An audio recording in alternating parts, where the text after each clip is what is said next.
गेल्यानंतर त्याने काय केलं, आधी त्याच्या कॅबिनचा जो लॅच असतं ते बंद करायला सांगितलं. मग तांब्याच्या भांड्यात एक पाणी आणलं आणि ते मला त्याने ते प्यायला दिलं.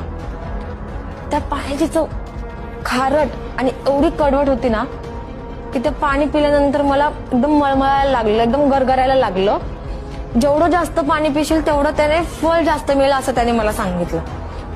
मला पाणी पिलेला ग्लास डोक्यावर ठेवून उभं राहायला सांगितलं. मी पण त्या डोक्यावर ग्लास ठेवून उभी राहिली आणि गायत्री मंत्र म्हणू लागली. माझं डोकं जड झालं होतं. कॅप्टननं केबिनची सगळी लाईट बंद केली आणि मग तुम्हाला म्हणलं की मी कृष्णाचा अवतार आहे आणि तू माझी राधा आहेस असं सारखं माझ्या कानाजवळ तो पुटपुटत होता. मग ना त्यानं माझ्यावर जबरदस्ती करायला सुरुवात केली. माझं डोकं जड झालं. त्यानं मला एकदम संमोहित करून ना माझ्यावर त्यावेळी त्याने बलात्कार केला.